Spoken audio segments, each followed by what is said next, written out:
নমস্কার। ঠাকুরমা স্বামীজি গুরুদেবের শ্রীচরণে প্রণাম জানাই।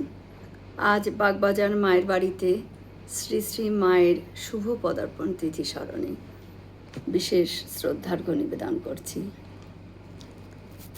স্বামী বিবেকানন্দ 1902 সালে শ্রীরামকৃষ্ণ লোকে মিলিত হন। তখন উত্তর কলকাতায় বিভিন্ন ভাড়া বাড়িতে মা শারদাকে থাকতে হয়েছিল। সেই সময় স্বামী শারদানন্দ ছিলেন শ্রীরামকৃষ্ণ মিশনের সাধারণ সম্পাদক। তিনি এই বাড়িটি তৈরি করেন যাতে পাকাপাকিভাবে মা এখানে থাকতে পারেন। 1909 সাল থেকে 1920 সাল পর্যন্ত মা এই বাড়িতে ছিলেন। শ্রীরামকৃষ্ণ লীলা প্রসঙ্গ লেখার যে টাকা পাওয়া গিয়েছিল সেই টাকা দিয়ে এই বাড়িটি তৈরি হয়। শ্রীরামকৃষ্ণের পার্ষদেরা আসেন এখানে মায়ের সাথে দেখা করতে, এমনকি বাইরে থেকেও অনেক লোক আসতেন মায়ের সাথে দেখা করতে। যেমন বিখ্যাত চিত্র পরিচালক সৌরভ মোদী, তিনি ছিলেন মায়ের শিষ্য। তিনিও এসেছেন বহুবার এই বাড়িতে। সিস্টার নিবেদিতা এসেছেন, জোসেফ ক্লাউড আসেন, বিখ্যাত অভিনেত্রী তারাসুন্দরী দেবী তিনিও আসেন। তারপর নন্দলাল বসু বহুবার আসেন, অরবিন্দ ঘোষ সস্ত্রীক এসেছেন মায়ের সাথে দেখা করতে। উত্তর কলকাতার ইতিহাসের সঙ্গে এই বাড়ি ওতপ্রোতভাবে যুক্ত।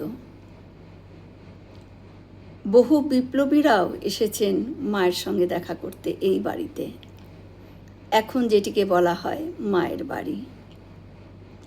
সেই বাড়িটি কেদার দাস মহাশয়ের জমি ছিল, এখন যেখানে মায়ের বাড়ি।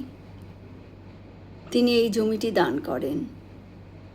তার একটি শর্ত ছিল যে এই জায়গাতে নিত্য শ্রীরামকৃষ্ণ দেবের পূজা করতে হবে।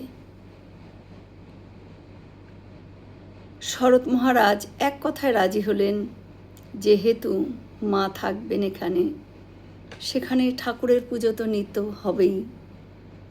কিছুদিন কাজ চলার পর টাকা গেল শেষ হয়ে। মহারাজকে তখন ঋণ নিতে হয়। প্রথম দিকে মা এখানে আসতে চাইছিলেন না, কিন্তু কিছুদিন পর মা নিজেই খবর পাঠালেন যে তিনি এখানে আসবেন এবং থাকবেন। 1909 সালের 23শে মে মা আসেন বাগবাজার এই বাড়িটিতে প্রথম। কিন্তু মায়ের আসার দিনটি পালন করা হয় না, পালন করা হয় মায়ের এই পদার্পণ তিথিটাই। জয় মা শারদা। আমরা সকলে মিলে একসাথে বলি, জয় মহামাই কি জয়, জয় ভগবান শ্রী শ্রীরামকৃষ্ণ দেব কি জয়, জয় স্বামীজি মহারাজজি কি জয়। হয়তো অনেক ভুল ত্রুটি হলো, ঠাকুর যেন আমায় ক্ষমা করে দেন। সকলে সুস্থ থাকবেন, আনন্দে থাকবেন। ঠাকুর মায়ের কৃপা দৃষ্টি সকলের উপর বর্ষিত হোক। শুভরাত্রি।